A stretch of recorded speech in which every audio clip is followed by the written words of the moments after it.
Jojo. Oh la vache, c'est quoi ce délire?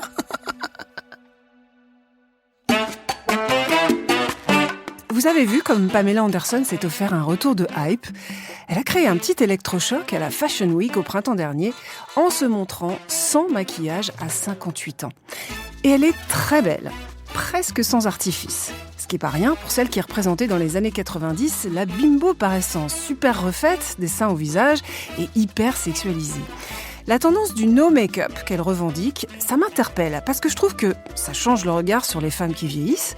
Ça, c'est bien. Et en même temps, je trouve dingue les réactions que ça suscite. L'actrice Jamie Lee Curtis, vous savez, vous l'avez sans doute vue dans Un poisson nommé Vanda, elle a exprimé son admiration, par exemple. Une admiration qui en dit long sur les dictats esthétiques. La révolution de la beauté naturelle a officiellement commencé, dit-elle. Je suis tellement impressionnée et bouleversée par cet acte de courage et de rébellion. Alors oui, ok, mais elle s'est juste pas maquillée, quoi. Alors je vais demander à mon invitée du jour ce qu'elle en pense. Elisabeth Azoulay interroge les canons de beauté depuis un moment. Elle ne revient pas sur 20 ans, ni même 50 ans de beauté, mais sur 100 000 ans. Et ça fait l'objet d'un très bel ouvrage aux éditions Gallimard. Bonjour Elisabeth. Bonjour Claire. Vous êtes anthropologue et commissaire d'exposition. Je suis très heureux de vous accueillir ici. Vous êtes à l'origine de ces recherches, donc sur la beauté à travers les âges. Et on va parler ensemble des canons de beauté, justement, à travers toutes les périodes. Et je vais commencer par Pamela Anderson. Que vous inspire cette tendance du no make-up à près de 60 ans, dont elle est en quelque sorte devenue l'égérie? Il y a beaucoup de choses à dire. D'abord, Pamela Anderson atteint, je crois, à peu près la soixantaine. Oui, c'est ça, la 58 ans. Et il n'y a pas que le make-up qui a changé. C'est-à-dire que, vous l'avez souligné, elle avait l'habitude d'être dans des poses très suggestives, poitrine en avant, chevelure hyper abondante, ouais. etc. Blonde, glossy, comme les blés. etc. Ouais. Bon, alors moi, comme je savais qu'on allait parler de ça aujourd'hui, j'ai regardé un petit documentaire où on la voit se préparer pour la Fashion Week. Et dans ce documentaire, en fait, ce qu'on voit, c'est que, effectivement, c'est une femme qui négocie un virage. Elle n'a pas zéro maquillage, parce que dans le documentaire, on la voit mettre du rímel. Oui, quand même. Effectivement, ouais. Mais c'est vrai que par rapport à ce qu'on connaît d'elle, c'est pas du tout ça. Tout a changé. La chevelure a changé. La manière de se tenir a changé. Le vêtement a changé. Donc, en fait, voici une femme qui opère un virage et qui, peut-être a le sens du marketing, et qui, ce virage, elle l'accompagne d'une déclaration portant sur le maquillage, qui est peut-être, c'est peut-être un peu surjoué par rapport à tous les changements finalement qu'on peut observer sur elle à ce moment-là.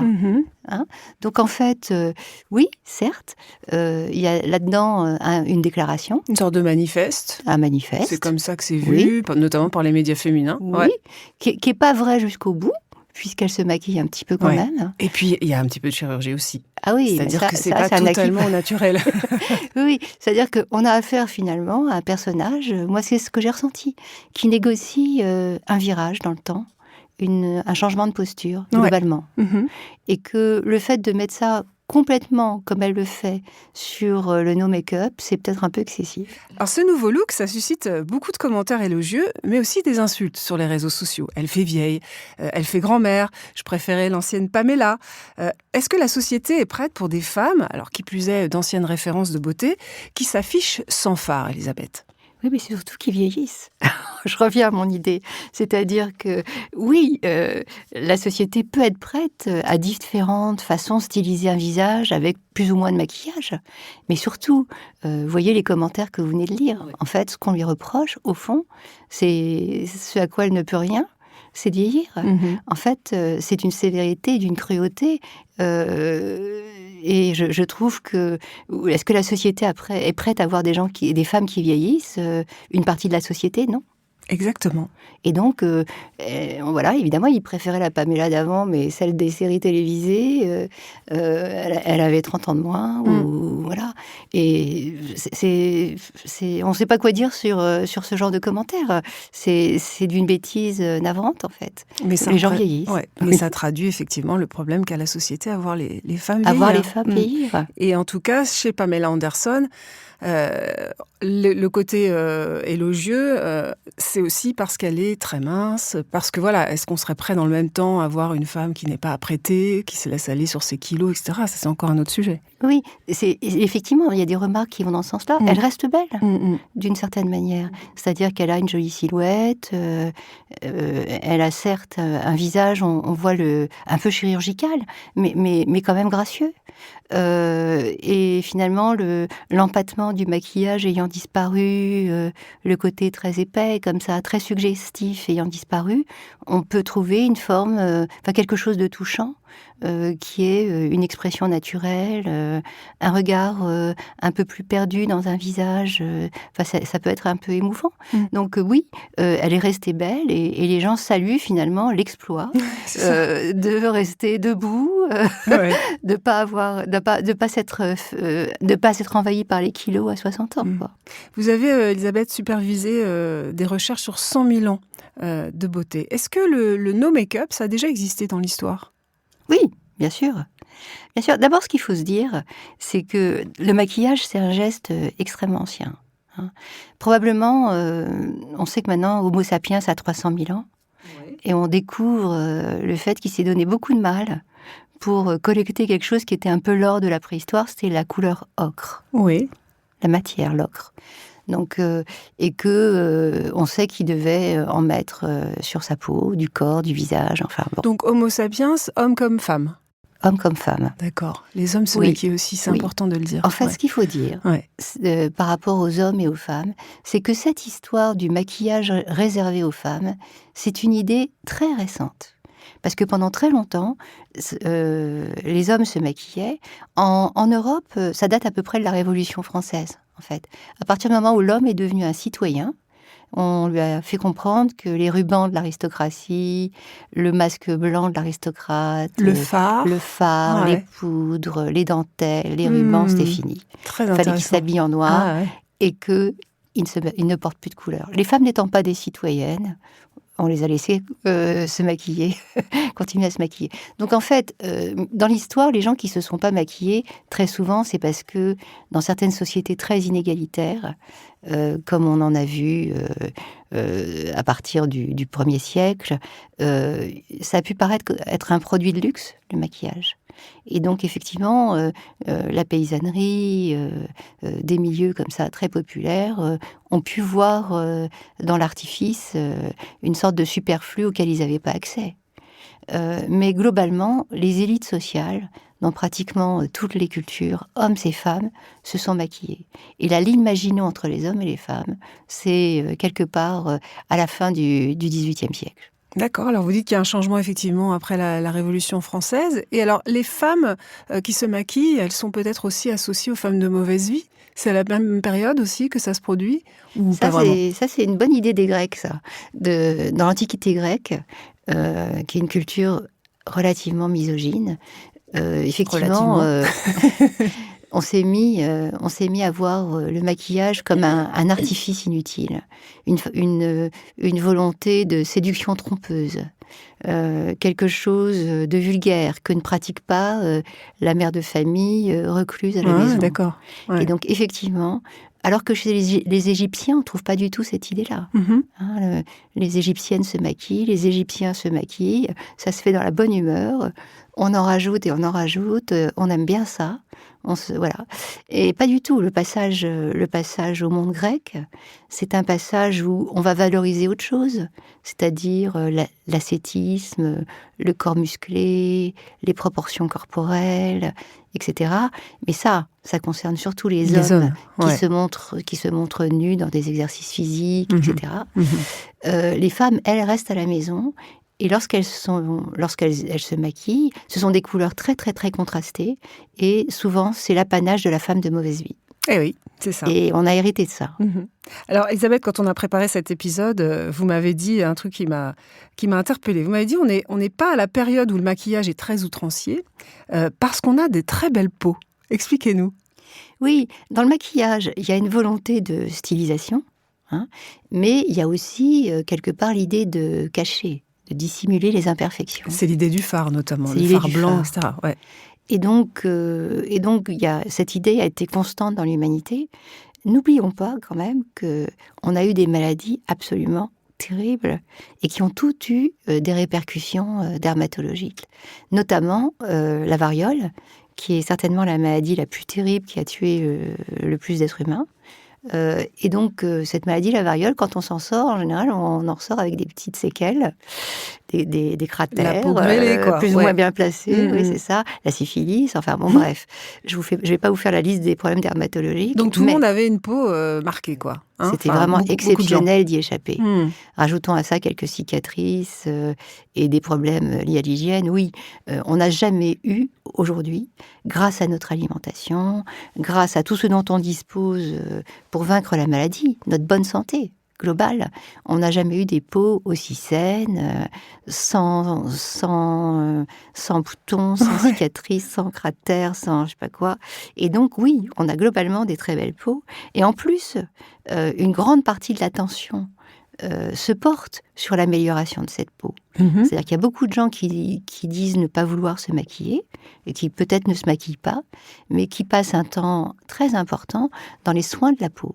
C'est-à-dire comment travailler le velouté de la peau, avoir des pores qui sont plus resserrés, lutter contre la ride d'une autre manière que par le maquillage. Ouais. Et donc, il y a une sorte de balancier entre déjà un état général qui est plutôt bon, et puis par ailleurs une consommation de soins qui est quasi boulimique.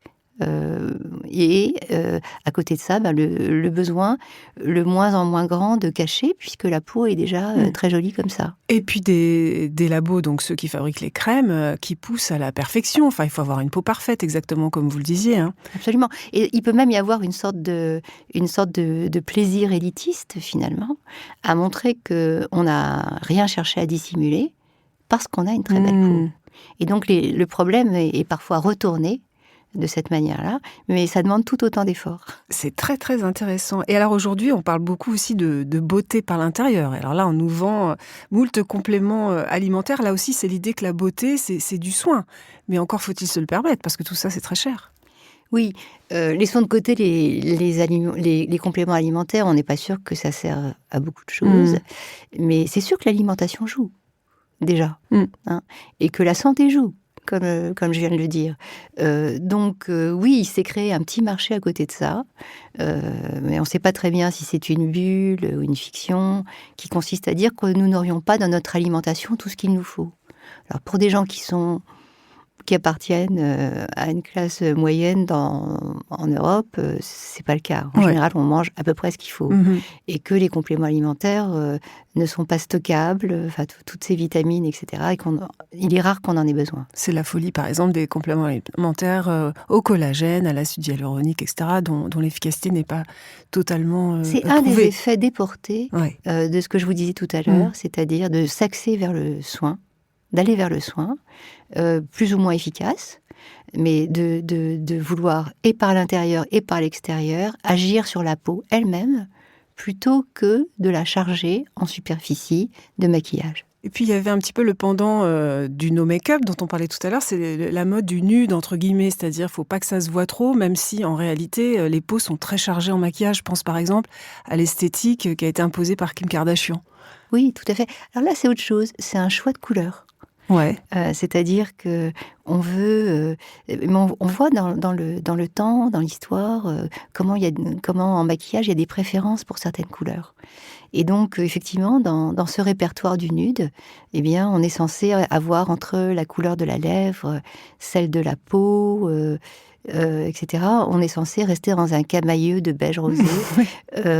Donc, on a resserré le compas, on a resserré la gamme de couleurs. Oui, tout en ayant justement des lèvres très marquées, des yeux très marqués. Oui, l'idée, c'est pas de dire qu'on ne porte pas de maquillage, en fait. L'idée, c'est de dire qu'on est dans cette gamme de couleurs perçue comme raffinée, à une certaine époque. Les gens de toute façon qui prônent une mode considèrent toujours que la mode qu'ils prônent les distingue positivement. Donc en fait, oui, il y a cette idée que quelque part, ce serait plus chic que d'avoir des rouges très forts, etc. Et donc, et dans ces modes-là, en général, on fait porter l'accent sur le dessin des sourcils, les cils. C'est-à-dire qu'il y a un déplacement vers le regard et le maquillage du regard. Et l'impact de tout cela, c'est qu'il y a des femmes qui veulent ressembler donc à ces modèles-là et qui ont recours à la chirurgie esthétique de plus en plus jeunes, justement pour ressembler à ces femmes qu'elles voient comme des modèles, comme Kim Kardashian par exemple. Oui. En fait, il y a 2 grosses motivations dans la chirurgie esthétique. Il y a premièrement de ne pas vieillir, donc c'est un sujet, ou de gommer les signes du vieillissement, et plus exactement. Et puis la deuxième chose, c'est de se transformer pour se conformer à un modèle. Effectivement, avec cette seconde motivation, on voit des gens très très jeunes qui interviennent à la fois sur leur visage et sur leur silhouette. Mmh. Et donc, on assiste à une demande de remodelage, en fait, de la silhouette, avec effectivement des hanches, des fesses, des seins, et puis voilà, et puis une demande aussi sur le visage, toujours la même, liée aux lèvres et au nez, etc. Mmh. Et ça, c'est une demande de gens assez jeunes. Ouais. Mais parce qu'il faut correspondre aussi à l'esthétique sur Du les moment. réseaux sociaux, sur les vidéos, les filtres, etc. Oui, Ouais. oui. Alors ça, vous en parlez dans le 5e volume de votre collection qui s'appelle Futur. On va y revenir, mais juste pour revenir à Pamela Anderson. Alors c'est une artiste qui a imposé en quelque sorte un nouveau, peut-être pas une révolution, mais un nouveau modèle esthétique. Est-ce qu'il y a des artistes qui ont fait changer les critères de beauté à leur époque, puisque vous commencez à la préhistoire dans votre collection jusqu'à aujourd'hui? Il y en a plein. Si on regarde le XXe siècle, on peut penser à des Marilyn, on peut penser à une Brigitte Bardot, on peut penser à une Jane Birkin. Enfin, il y a plein de gens qui, par leur présence, le cinéma a été une chambre d'écho extraordinaire pour fabriquer des sortes d'une Olympe de stars auréolées par la lumière du cinéma, enfin la caméra. Enfin, Oui. et donc on a vu, oui, arriver des Marlène Dietrich. À chaque fois avec des esthétiques assez différentes, assez poussées. Assez poussées. Et puis avec le fait que la caméra préfère certaines couleurs, donc c'est vrai que la caméra préfère les blondes. Donc ça a beaucoup boosté les teintures capillaires. Il y a eu des brunes piquantes aussi au cinéma, Oui. énormément, des rousses aussi. C'est vrai, Ouais. c'est vrai. Mais il y a eu Rita beaucoup de... Hayworth. Oui, c'est vrai. Mais c'est vrai que l'arrivée du cinéma au début du XXe, le cinéma parlant, etc. Enfin, on pense à beaucoup de réalisateurs, des Hitchcock et pas seulement lui, qui ont adoré les blondes, quoi. Parce que ça prenait très très bien la lumière et parce que ça voulait dire quelque chose de la modernité. Dans quelle mesure ? Par exemple, pour Hitchcock, il y a toute une réflexion là-dessus, autour de Grace Kelly, par exemple, et cette blonde distinguée, un peu inaccessible, de femme très très travaillée.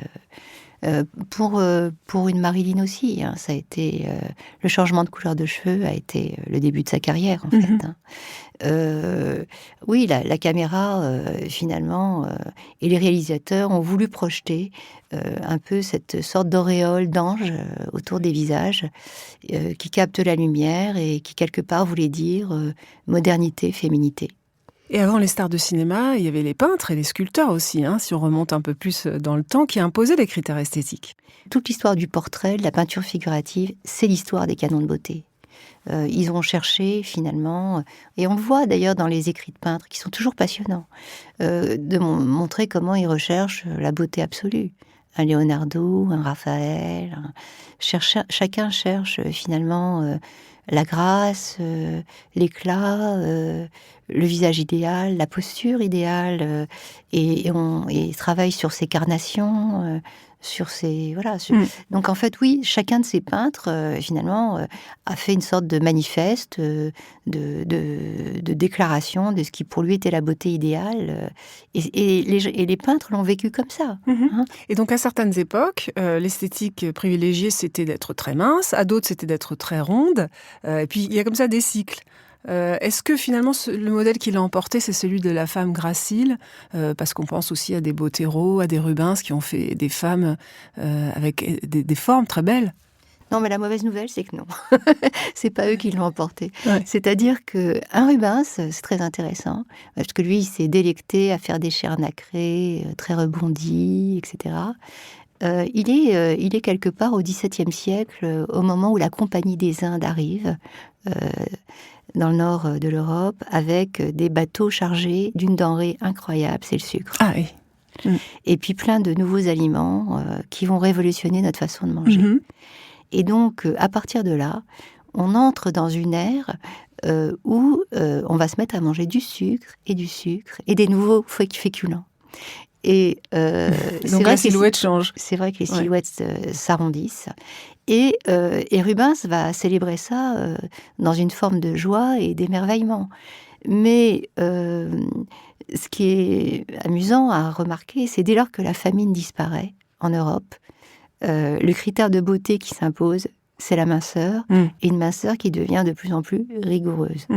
Et puis, plus grave, enfin plus difficile en fait, notamment pour les femmes, c'est qu'à partir du moment où on enlève les vêtements contraignants, comme les corsets qui sculptaient la silhouette en quelque sorte, par la contrainte, eh bien, on demande aux gens d'enlever tout ça. On leur dit que voilà, c'est une forme de libération, mais en même temps, on leur dit oui, mais ayez un corset mental. Ouais, c'est-à-dire, c'est le muscle qui doit sculpter ce que le corset sculptait auparavant. Ouais. Et puis, ayez la volonté, puisque maintenant vous êtes dans une ère d'abondance alimentaire, de dire non. C'est-à-dire que plus on a un frigo plein, et plus il faut être mince. Et c'est là que commence la torture mentale pour les femmes et leur rapport avec la nourriture. Voilà, c'est un vrai sujet. Ouais. Comme si, quelque part, dans ces critères de beauté, on voulait valoriser la maîtrise. Ah ouais. Ouais, c'est exactement ça. Vous avez raison.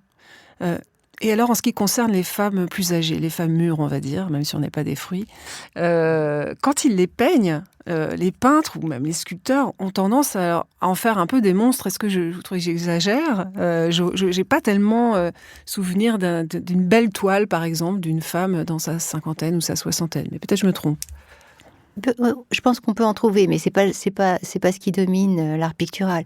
Mais là encore, il faut voir quelles sont les réalités derrière. Qu'est-ce qu'une vieille femme ? On n'en sait rien. C'est-à-dire qu'au XVIIIe siècle, il faut savoir qu'on commence à être vieux à 35 ou 40 ans. Hein. Ouais, c'est ça. C'est-à-dire que ce qu'on ne mesure pas, je vous ai parlé de la peau tout à l'heure, mais on peut aussi parler des dents. Hein. Ouais. Mais les visages édentés, les visages marqués par toutes sortes de choses, y compris la maladie finalement. L'espérance de vie moyenne est très faible. Donc, non seulement dans l'histoire de la peinture jusqu'au milieu du XXe siècle, quand on peint des vieilles personnes, le plus souvent, on peint des gens qui ne sont pas si vieux que ça, mais qui sont éprouvés par la vie comme nous ne le sommes plus. C'est-à-dire des gens dont on n'a pas réparé la dentition. Voilà. Imaginez que nous, on soit effectivement sans tous ces soins qui nous paraissent normaux aujourd'hui. On ressemblerait pas à ce qu'on On serait pas aussi joli à regarder. On serait pas aussi pimpant, je crois. C'est sûr.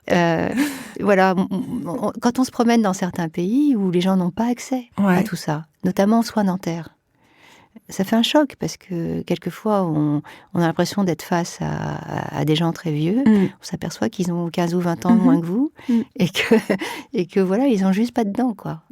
Et donc, mais en tout cas, ce que je voulais dire, Elisabeth Azoulay, c'est que la glorification de la jeunesse, elle date pas d'aujourd'hui, quoi. Non. Pour même dès l'Antiquité, en fait, c'était le corps jeune, le visage jeune qui étaient des modèles. Peut-être même avant, Claire. Parce que moi, ce que je crois, c'est qu'il y a un lien entre beauté, séduction et fécondité. Tout à fait. C'est-à-dire que quelque part, dans notre dynamique collective d'humains, dès la préhistoire, où on vivait dans des groupes de quelques centaines de personnes au mieux, et où la survie n'était pas assurée, au fond, il fallait flécher qui était désirable. Et dans notre inconscient et dans notre nécessité de survie, eh bien, celle qu'il fallait rendre plus désirable, c'était celle qui était en âge d'être féconde. Et donc, quelque part, la beauté, la grâce, enfin tout ce vocabulaire, il y a plein de mots, était rattaché à la sexualité et la fécondité. Après, quand on a parlé de la beauté de l'âge mûr, c'est autre chose qu'on a voulu montrer. On a voulu montrer le parcours d'une vie, une réalisation, un personnage avec qui on peut avoir des liens proches, une mère, un père, enfin que sais-je, et dont on montre finalement une humanité. Hein, et c'est beau aussi. Mais les petites clochettes qu'on agite quand on veut parler de la beauté, avec les petits signes évidents, eh bien finalement, c'est comme un logo finalement. Ça accompagne les gens dans l'histoire de l'humanité qui sont en âge de procréer. Et c'est pour ça que quand on associe la perte de la fertilité à la perte de la beauté, entre guillemets, ça peut faire que la période de la ménopause, par exemple, est compliquée pour certaines femmes. Oui, bien sûr. Parce qu'effectivement, elles associent ça comme une perte de leur désirabilité. Oui, tout à fait. Et ça, c'est ancré dans des millénaires et des millénaires d'histoire humaine. Quand on a préparé cet épisode, encore une fois, vous m'avez dit que l'obsession pour l'apparence dans cette société, finalement, elle remonte pas à si loin. Enfin, disons qu'elle s'est accentuée, m'avez-vous dit, pendant les années 1850, donc milieu du 19e, parce que parmi toutes les révolutions, il y a eu celle de la vue. D'abord, on commence à mettre des lunettes, et puis la photographie arrive. Je trouve ça génial, c'est-à-dire que tout d'un coup, on se voit, en fait. Oui, c'est ça. C'est-à-dire que quand on parle de beauté, vous me parliez de peintre et de la beauté dans l'œil du peintre, mais il se passe quelque chose d'incroyable, quelque part au 19e siècle, au milieu, en effet, c'est la révolution de l'individu. C'est-à-dire que non seulement il devient un individu un peu plus libre en droit, c'est-à-dire qu'on lui dit qu'il peut choisir sa religion, enfin, je parle de l'Europe, toujours. Oui. On lui dit qu'il est capable de décider pour lui d'un certain nombre de choses, mais en plus, eh bien, on voit d'une part arriver des miroirs comme on n'avait jamais vu avant dans l'histoire de l'humanité, c'est-à-dire des grands miroirs, bon marché, parce que tout simplement, il y a une nouvelle façon de produire les miroirs, une sorte de révolution technologique qui fait que le miroir maintenant rentre dans la chambre à coucher avec l'armoire à glace, qui est un meuble de cette époque-là, et donc qui commence à cette époque-là. Et donc tout à coup, les gens se voient dans l'intimité. Et puis, à cette révolution du miroir s'ajoute celle de la photographie, carrément en même temps. Les premières caméras arrivent quelques années plus tard. La correction de la vue fait des progrès incroyables à ce moment-là. Et en plus, on équipe les villes de lumière électrique et les appartements aussi. Et donc, oui, donc c'est là qu'on devient période où une sorte par l'apparence. Il y a une sorte de de cristallisation entre un individu qui tout à coup prend conscience de ce qu'il est, et puis tous les instruments de contrôle dont il dispose. Et finalement, il y a une nouvelle injonction, c'est deviens beau, deviens belle. C'est-à-dire que la beauté, ça devient un travail. Alors, le 5e tome de votre coffret, je le disais tout à l'heure, ce sont des réflexions sur le futur du corps. On va se projeter maintenant vers le futur. Où est-ce qu'on va en termes de beauté féminine, selon vos recherches ? D'abord, on ne va pas à un seul endroit. Mais on sait que quelque part, tous les êtres humains vont être confrontés à des questions clés, mais qui ne vont pas tous répondre de la même manière. Et parmi les questions clés auxquelles ils vont être confrontés, il y a en effet celle de l'âge et de la durée de la vie. Ça, c'est une énorme question. C'est-à-dire que ce qu'on est tous en train d'expérimenter là, tous j'espère, c'est qu'on va avoir des vies qui vont atteindre la centaine d'années massivement. Il y a déjà plein de centenaires. Mais ça va presque pouvoir devenir une norme. Les plus vaillants vont dépasser cette norme.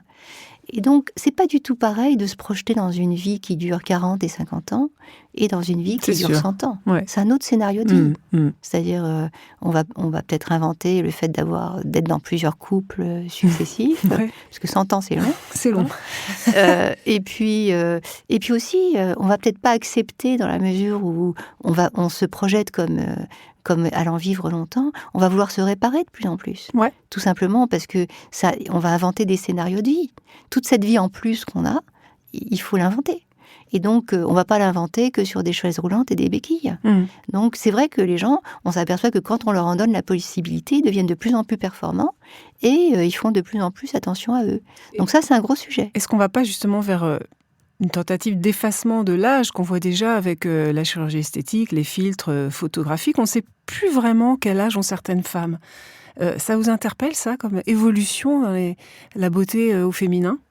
Non, ça m'interpelle pas. Je trouve ça un peu normal. D'abord, quand on dit qu'on ne sait plus quel âge ont les gens, d'abord c'est parce que l'âge n'a plus la même trace sur le corps. C'est-à-dire que quand on pense à des dessins d'un très vieux dessinateur qui s'appelait Faisan, une vieille dame avait un très gros ventre. Oui, je ne sais pas si vous voyez ce genre de dessin. Oui, tout à fait. Il y avait des silhouettes où l'âge se traduisait par l'embonpoint. Avant de parler de chirurgie esthétique, ce qu'on constate aujourd'hui, c'est que les gens traversent leur vie en s'entretenant. C'est-à-dire en faisant du sport pendant très longtemps, en faisant attention à ce qu'ils mangent, etc. Donc déjà, l'attitude par rapport au corps a changé. Voilà. Ensuite, c'est vrai qu'il y a des moyens qui sont offerts pour choisir de gommer ou pas certains signes de l'âge. On n'arrive jamais à les gommer tous, hein. C'est impossible. C'est le tonneau des Danaïdes. C'est ça. Quand on commence après. Oui, mais on peut considérer que il y a quelques signes qui sont plus gênants que d'autres et qu'on essaie de les gommer. Moi, ça me choque pas du tout. Je trouve que ça fait partie des scénarios de réinvention de vie, qui nous sont voilà. Il faut qu'on invente ces vies nouvelles qui durent plus longtemps. Après, c'est réservé un peu à une élite quand même, hein, parce que ça coûte, tous ces soins. Ouais. D'abord, ça coûte cher, et en plus, c'est pas sans risque. Mais puisqu'on parle du futur, peut-être qu'on peut imaginer un futur dans lequel la rançon à payer ne sera pas aussi lourde. C'est-à-dire il y aura pas forcément des cicatrices. Il y a la rançon cicatricielle, il y a ce qu'il faut financière. Il y a aussi le fait que des chirurgiens en profitent pour vous transformer en personnage caricatural. Donc, entre enlever une ride et se retrouver et perdre tout à fait ses traits distinctifs, parfois il y a une frontière qui est franchie, quoi. Donc, oui, je pense que tout ça va faire des progrès. Et que ça peut devenir tout à fait banal d'y avoir recours. Je voudrais prendre un exemple, celui de la dentition, toujours. Aujourd'hui, tous les parents presque trouvent normal de faire porter un appareil à leurs enfants qui ont des dents un peu de travers, même si c'est absolument pas un problème de santé. Hein. Mais on a presque l'impression, si on ne le fait pas pour ses enfants, qu'ils vont faire un procès quand ils auront une vingtaine d'années. C'est devenu une norme d'avoir une belle dentition. Une dentition parfaite. Bon. Vous voyez comment, quand on sait le faire, on sait le faire. Merci Elisabeth Azoulay. Je rappelle que c'est 100 000 ans de beauté. C'est un très beau coffret avec 5 volumes chez Gallimard. Rappelez-nous les époques que vous abordez. Bien, ça parle de la préhistoire. Ouais. Ça s'appelle 100 000 ans parce que c'est les premières sépultures humaines avec des mises en scène des corps. Ça remonte à 100 000 ans. Et puis après, il y a un tome sur l'Antiquité. Un tome sur ce qu'on a appelé l'âge classique, c'est jusqu'au milieu du 18e. Après, c'est un bout du 19e, et après, c'est 19 et 20e. Et puis, on a un tome le 5e tome sur la prospective. Ouais, justement, et comment se projeter dans le futur. En tout cas, c'est passionnant parce que on voit les évolutions des canons de beauté à travers les âges et c'est vraiment très bien fait. Merci beaucoup d'être passé dans les studios Binge Audio, Elisabeth. Merci à Paul Berthiaud et à Jude Rigaud pour la réalisation et le montage de l'épisode et à Marie Foulon et Juliette Livartowski chez Binge Audio. Prenez soin de vous.